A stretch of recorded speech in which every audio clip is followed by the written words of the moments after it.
شکرانه که امروز برای ما و شما نصیب کرد تا ما قسمت چهارم برنامه 100 بزرگان امت اسلام، 100 نفر آدمان بزرگ امت اسلام را، قسمت چهارم آن را آماده و پیشکش شما گردانیم. السلام علیکم و رحمت الله دوستان عزیز.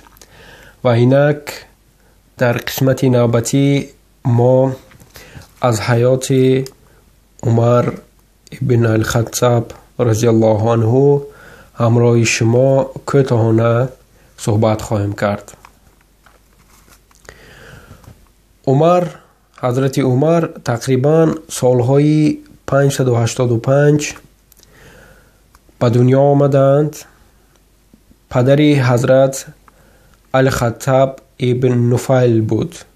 هنگامی که حضرت عمر حالا خرد بودند، پدری آن کس حضرت عمر رضی الله عنه را برای چرانیدن گوسفندها و شترهای خود مشغول می‌گردانید. مادر ایشان باشد خنتامه بنت هاشم، این گونه اسم داشتند. و حضرت عمر رضی الله عنه پیش از آنی که اسلام را قبول کردند تا آندمی که اسلام را قبول کردند، یکی از دشمنهای اشدی پیامبر صلی الله علیه و سلم بودند، زیرا پدری حضرت عمر الخطاب ابن نفیل یکی از آدمهای داراترین مکه به حساب می رفت و همین عائله اینها در کارهایی که برای حل نمودن این و یا آن مشکلی دخالت میکردند در دست پدری حضرت عمر رضی الله عنه بود. و هنگامی که حضرت عمر نیز بزرگ شدند و به چرانیدن گوسفند دیگر مشغول نبودند و کار را به تجارت گذاشتند، در مدت خیلی کوتاه توانستند که مبلغ زیادی به دست آورند و آن حضرت نیز یکی از آدمان بزرگ مکه شوند و در همین کار، یعنی که در آن کاری که پدر خود بود با پدرشان اجرا میکرد، در آنجا جای پدرشان را عوض نمایند. و هنگامی که روز بود، هنگامی که حضرت عمر رضی الله عنه شب وقتی که به بیرون می برآمدند، در یکی از شبها رفتند به سوی کعبه. روایت میگوید که وقتی که حضرت عمر رضی الله عنه برآمدند و میخواستند که می بنوشند و بیگاه بود، شب بود و همان چند جایهایی که می میفروخت گشتند، لیکن همه آنها پوشیده بود، الکی کار نمیکرد. و ایشان آمدند نزد مکه، به نزد کعبه آمدند و آنجا دیدند که پیامبر خدا صلی الله علیه و سلم مشغول عبادت هستند. و حضرت عمر نیت کردند و گفتند که بیا من محمد را حاضر می ترسانم و بین همان باری که خانه کعبه را می پوشانید، بین همان و بین دیوار خانه کعبه پنهان شدند و همین طور می خواستند که پیامبر صلی الله علیه و سلم را ناگهان غافلگیر کنند و با همین راه بترسانند. و هنگامی که نزدیک شدند، وقتی که پیامبر صلی الله علیه و سلم از قرآن چیزی می خواندند، قریشی ها آنها گوشهای خود را می داشتند و کوشش می کردند که چیزهایی که از قرآن است نشنوند. لیکن حضرت عمر رضی الله عنه آمدند وقتی که پنهان شدند، پیامبر صلی الله علیه و سلم از قرآن چیزی می‌خواندند و حضرت عمر با دقتانه به همین گوش می‌دادند به آنی که پیامبر صلی الله علیه و سلم می‌خواندند. و هنگامی که حضرت عمر این را شنیدند، آن کس گفتند که همان گونه که قریشی ها میگفتند محمد شاعر است و این سخنان شاعر است. همین دم بود که بعد از این پیامبر صلی الله علیه و سلم باز آیت دیگر را خواندند که آن را افاده میکرد که این سخنهای یگان شاعر نیست بلکه سخنهای خداوند متعال است. و این دم حضرت عمر رضی الله عنه در حیرت افتادند و گفتند که بله این همان گونه که قریشی ها می گفتند محمد جادوگر است. و همین بود که پیامبر خدا صلی الله علیه و سلم به خواندن آیت دیگر شروع کردند که معنای آن را افاده میکرد که نه این سخن یگان جادوگر نیست و سخن خداوند متعال است. و این دم حضرت عمر رضی الله عنه الکی در حیرت افتادند و دلشان تپش دلشان آنچنان زیاد شد که گفتند که این چگونه فکرهای من از فکرهای من آگاه شد. و از همان دم الکی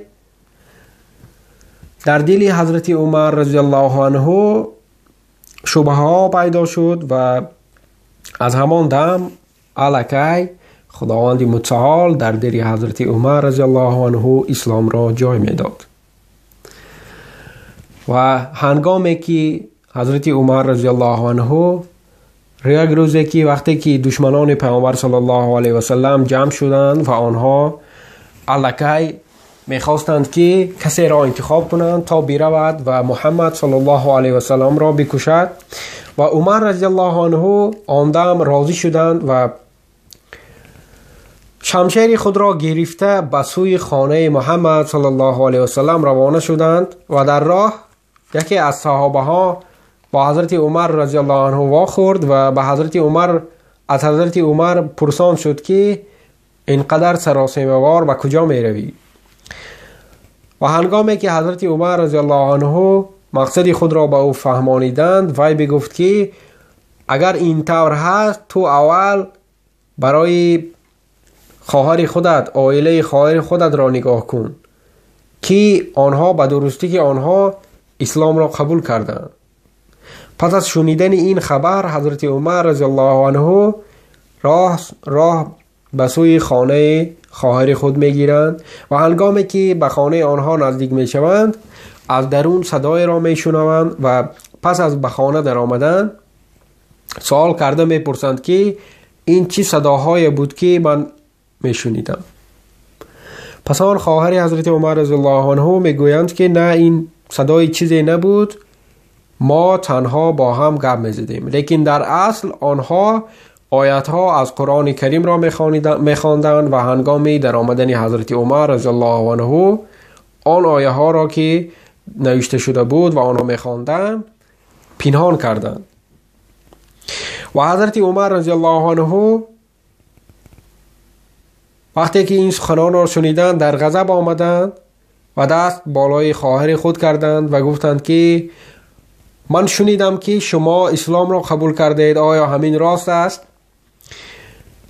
و این دم خواهر حضرت عمر رضی الله عنه گفتند که ای عمر، شاید که حقیقت در آن دینی که تو هستی نباشد، شاید که تو اشتباه کنی.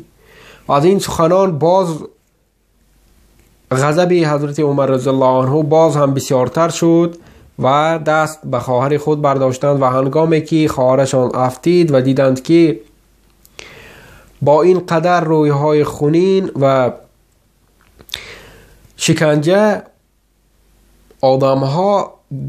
آدم‌هایی که اسلام را قبول کرده بودند در این دین میمانند و از عقیده خیش نمیگردند. و حضرت عمر رضی الله عنه آن خواهش کردند که تا آن آیه های قرآن را برای آن کس پیشنهاد کنند تا اینکه آن آیه ها را بتوانند بخوانند. و آن دم آنها آیات ها از سوره طه میخواندند. و پس از آنه که حضرت عمر رضی الله عنه این آیه ها را خواندند از شوهر خواهر خود خواهش نمودند تا اینکه جای پیامبر صلی الله علیه و سلم را برای ایشان بگوید و ایشان روانه شدند. و آن دم هنگامی که به حضور پیامبر خدا صلی الله علیه و سلم آمدند رسیدند دین مبارک اسلام را قبول نمودند. و هنگامی که حضرت عمر رضی الله عنه دین اسلام را قبول نمودند، یک چیز به آن کس خیلی پسند نمی آمد، خیلی معقول نبود و از پیامبر خدا صلی الله علیه و سلم آیدی همین چیز سوال کرده گفتند که یا رسول الله صلی الله علیه و سلم، آیا ما در راه حق نیستیم؟ آیا ما در راه حق نیستیم نه واسطه از آنه که ما زنده ایم یا اینکه میمیریم؟ بعد پیامبر خدا صلی الله علیه و سلم گفتند که بله، ما در راه درست هستیم و در راه حق هستیم. پس آن حضرت عمر و پیامبر خدا صلی الله علیه و سلم گفتند که پس چرا ما باید که پنهانی به خداوند متعال عبادت کنیم؟ ما باید که این کار را به انجام برسانیم. و پیامبر خدا صلی الله علیه و سلم گفتند که بله، درست میگویی. و از همین دم به حضرت عمر رضی الله عنه تخلصی الفاروق را پیامبر خدا صلی الله علیه و سلم گذاشتند که معنای این جدا کننده حق از ناحق است. یعنی که معنای الفاروق جدا کننده حق، بیننده حق از ناحق. پس آن حضرت عمر رضی الله عنه وقتی که پیامبر صلی الله علیه و سلم وفات کردند و پس از آن کس در قسمت پیشینه گذاشته بودیم ابوبکر صدیق رضی الله عنه پادشاهی میکردند، یعنی که خلیف بودند. و هنگامی که ابوبکر صدیق رضی الله عنه این دنیا را ترک کردند، پس از آن کس حضرت عمر رضی الله عنه خلیف انتخاب شدند و پس از این به خود باز تخلص امیر المؤمنین را گرفتند. خلافت حضرت عمر رضی الله عنه از سال 634 تا سال 644 ادامه کرد، یعنی که 10 سال. و پس از حضرت بر خلافت عثمان ابن عفان، یعنی که خلیفه مسلمانان، پادشاه مسلمانان، عثمان ابن عفان بود. و حضرت عمر رضی الله عنه روز در مسجد بودند و هنگام ادای نماز وقتی که تکبیر گفتند، ابولوله گفتنی نام شخص هنگام تکبیر گفتنی حضرت عمر رضی الله عنه به پیش برآمد و با کاردی که در آن با زهر آلوده کرده بود همین کار 6 زخم وزمینه بر حضرت عمر رضی الله عنه بزد که در نتیجه این پس از 3 روز حضرت عمر رضی الله عنه از این دنیا گذشتند. و در بعضی روایت ها آمده است که هنگامی که یک روز یک نفر آمد و از حضرت عمر رضی الله عنه شکایت کرد که خوجین من، یعنی که آنه که من در دست او کار میکنم برای من مزدی کم میدهد. و حضرت عمر رضی الله عنه به این نفر گفتند که تو بیرو و حرمت و احترام همان خوجینت را ادامه ده و کردن گیر. و در آن روایت آمده که آن دم آن نفر که ابولوله می گفتنش در غضب آمد و گمان کرد که رحمت و رحمدلی حضرت عمر رضی الله عنه برای همه است غیر از او. لیکن بعد از این حضرت عمر رضی الله عنه با خواجین او صحبت کردند و به او گفتند که او باید که مزد ابولوله را کمی بالاتر گرداند.